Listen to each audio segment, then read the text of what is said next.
It's the morning of April 14th, 1943. In the Pacific Theater, the skies are clear and the sea below shimmers in silence. Somewhere deep in the Solomon Islands, a Japanese naval staff officer hands a coded message to a radio man. The signal is short and routine. Admiral Isoroku Yamamoto, Commander-in-Chief of the Imperial Japanese Navy, is planning a morale-boosting inspection tour of forward positions on Bougainville. His itinerary is specific. Depart Rabaul at 0600 hours. Arrive at Balal Airfield by 0800. 2 bombers, 6 escort fighters. What the officer doesn't know is that the message has already been heard, thousands of miles away, in a dark windowless room on the island of Hawaii. American codebreakers are listening. For months, teams at Station Haipo have been working around the clock to crack the Japanese naval cipher known as JN-25. Every intercepted message is logged, decrypted, translated, and passed up the chain. Most are dry and uneventful. Supply runs, weather updates, ship maintenance logs. But this one is different. The decrypted message lands on the desk of Admiral Chester Nimitz within hours. It contains the exact flight plan of Japan's most senior naval officer, the man who masterminded the attack on Pearl Harbor, and who remains, even now, the strategic brain behind much of Japan's naval operations. In plain terms, Yamamoto's travel schedule has handed the Americans an opportunity. 1 strike, 1 plane, 1 man, and the entire balance of power in the Pacific could shift. But there's a catch. The information is too perfect, too detailed. If Yamamoto is shot down, and the Japanese find out how, they'll know their codes are compromised. The Americans would lose their most valuable intelligence edge in the war. So the plan must be clean, it must be fast, and it must look like luck. Somewhere in the coming days, in the heat and humidity of the South Pacific, a handful of pilots will be given a mission like no other. Intercept a single target over enemy territory with no backup, no second chance, and no margin for error. The hunt for Admiral Yamamoto has begun. The decision was not made lightly. The message was clear, the timing precise, and the target undeniable. Admiral Isoroku Yamamoto, the architect of the Pearl Harbor attack and Japan's most revered naval commander, would be in the air over Bougainville in just a matter of days. The opportunity was rare, too rare to ignore. But striking at Yamamoto meant crossing a line that most wartime leaders had carefully avoided, deliberately targeting a single named individual. A head of command, a man with a rank, a face, and a file. In Washington, the decoded message moved quickly up the chain. Intelligence officers briefed Admiral Nimitz, who in turn passed it to Admiral William Halsey. It landed on the desk of Secretary of the Navy Frank Knox, and finally, President Franklin D. Roosevelt. The proposal was simple. Intercept Yamamoto's aircraft, eliminate him, remove Japan's most experienced strategist from the war. Roosevelt's response was brief. Get Yamamoto. That was all. With those 2 words, the mission was approved. Officially, it would be called Operation Vengeance.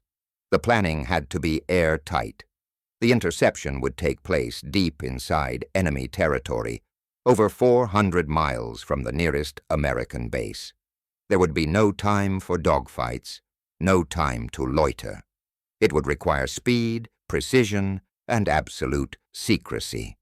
If even a whisper of the mission leaked, the Japanese would change the flight plan, or worse, realize their codes were compromised.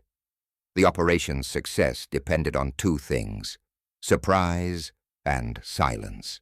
The 339th Fighter Squadron was selected for the job. They were stationed at Guadalcanal and flying P-38 Lightnings, long-range twin-engine fighters that could reach the target and return barely. The choice of aircraft was deliberate. No other fighter in the Pacific had the range to make the round trip. The pilots selected were told only what they needed to know. Their briefing was cryptic. Intercept a Japanese formation at a specific location, at a specific time. Engage and destroy one bomber. Call sign confirmed, escorted by 0 fighters. No mention of who was aboard. No mention of what was at stake. Even among the men flying the mission, few would learn the full truth until long after it was over. What they were about to do had never been done before, and wouldn't be done again for the rest of the war.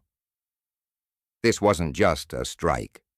It was an ambush aimed at the very nerve center of Japan's Pacific Command. The Lockheed P-38 Lightning was unlike anything else in the Pacific skies.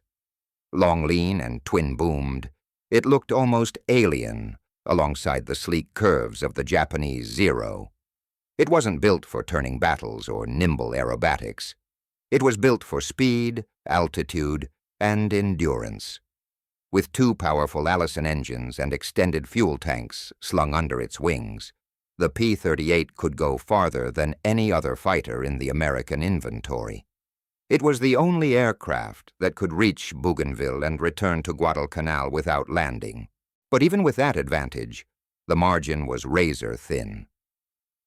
The selected pilots of the 339th Fighter Squadron knew this wasn't just another mission.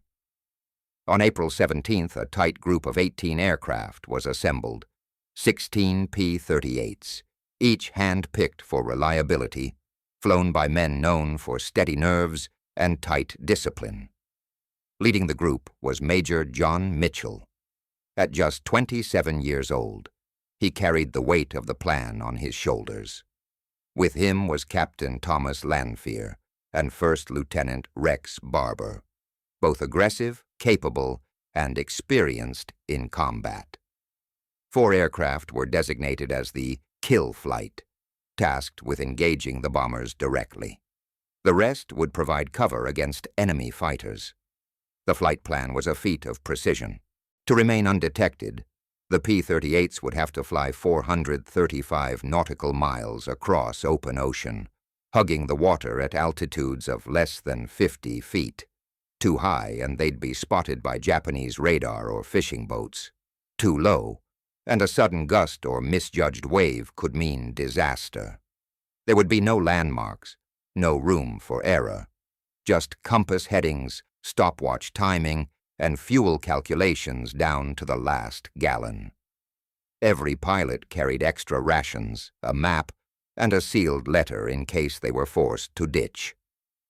At 0700 on April 18th, the P-38s lifted off from Henderson Field on Guadalcanal, heavy with fuel, skimming the trees as they banked out over the Solomon Sea.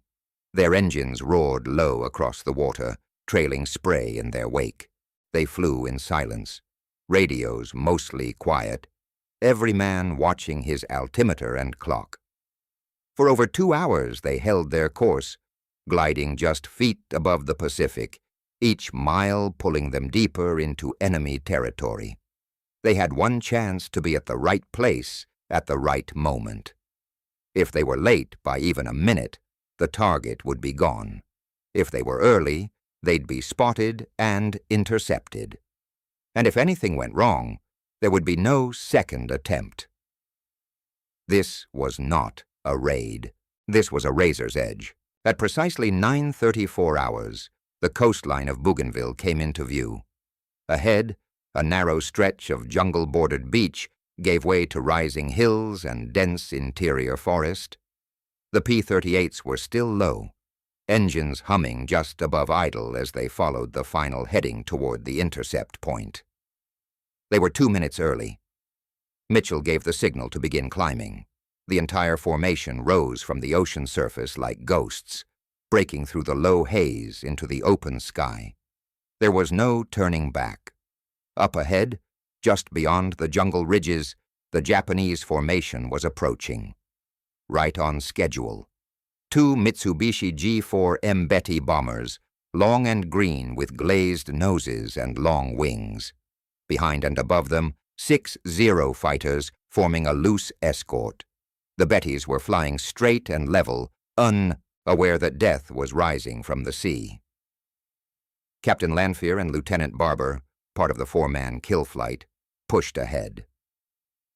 The plan was simple: to attack the lead bomber, to attack the second. The rest of the P-38s would keep the Zeros busy. But in the haze and heat of the sudden climb, formation coordination broke.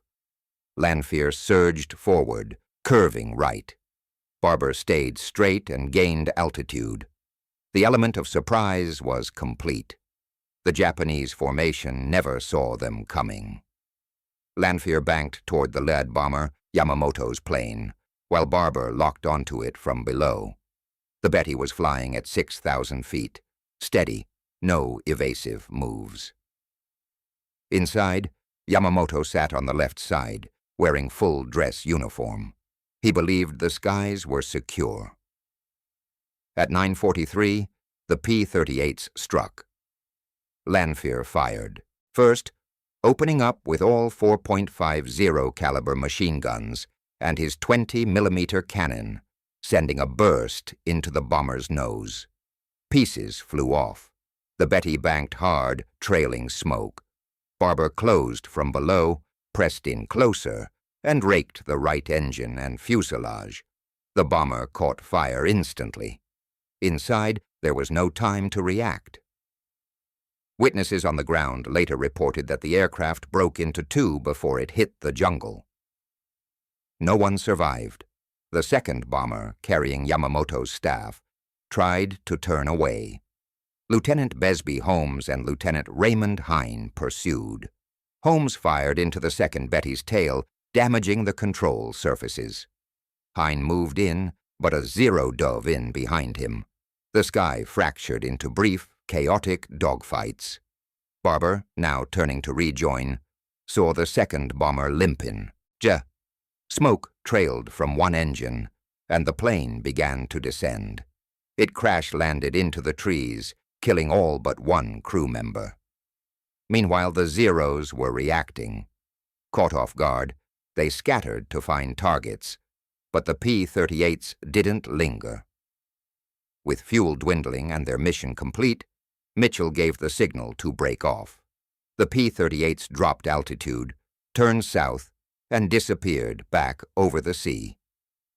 In less than 10 minutes, it was over. The lead bomber, Yamamoto's plane, was gone, shot down in a precise, calculated strike over enemy jungle. No ceremony, no warning, just a thin line of smoke rising from the trees, marking the end of one of Japan's most revered military leaders. The Americans did not celebrate.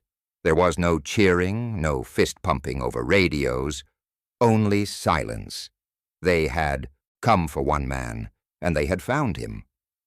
Now they had to get home. The Pacific opened up again beneath their wings as the P-38s dropped back down to wave-top height. Throttles eased forward. Engines pushed to their limit. The ambush had been swift, but now came the longer fight, the return. Fuel gauges were already low. The long outbound leg, the climb to altitude, the time spent circling and attacking, all of it had eaten into reserves. Some of the Lightnings were flying on fumes. Lieutenant Hine, last seen breaking formation during the dogfight, did not return. His aircraft vanished somewhere over the jungle, and he was never heard from again. Others had taken damage. One plane limped home with bullet holes in the fuselage and one engine sputtering. But they stayed low, invisible to Japanese radar and patrol aircraft. The ocean below was endless, the sun unforgiving. There were no navigational aids, only bearings, time, and dead reckoning. Every mistake cost miles. For hours they flew in silence, broken only by brief check-ins and engine noise. The tension was constant. One by one, the P-38s began to appear on the horizon near Guadalcanal. At Henderson Field, ground crews stared skyward, counting each silhouette. 14 aircraft returned. One was missing. One pilot lost. But the mission had succeeded. No one said it out loud. They didn't have to. Word of Yamamoto's death swept through the Japanese high command like a shockwave. At first, they refused to believe it. Then came confirmation. The wreckage found in the jungle, the body of the admiral recovered and identified. Japan went into mourning. Yamamoto's funeral was broadcast across the nation, his ashes placed in the capital with full honors. But confusion lingered. How had the Americans known his flight plan? How had they arrived at the exact time and place to strike? The Imperial Navy launched an investigation but found nothing concrete. To protect their code-breaking advantage, the Americans released no details. Operation Vengeance was kept classified for years. Even many of the pilots didn't know who they had killed until much later. Strategically, the impact was significant. Yamamoto had been a steadying influence in Japan's naval command, respected, deliberate, and cautious. His successors were more aggressive, less experienced, and eager to take risks. In the months that followed, Japan's naval fortunes declined sharply. The Americans had eliminated not just a commander, but a mind. It was one of the rare moments in war where the target had a name before the trigger was pulled. A mission not aimed at infrastructure or ships or divisions, but at a single man. The decision to kill Yamamoto was rooted in logic. He was the architect of Pearl Harbor, the voice of Japan's naval doctrine. Removing him might save lives, shorten the war, shift momentum. And perhaps it did. But the strike also forced those who carried it out to confront something deeper. For the pilots, it wasn't a celebration. It wasn't a victory dance. It was just something that had to be done. They had hunted a man, and they had found him.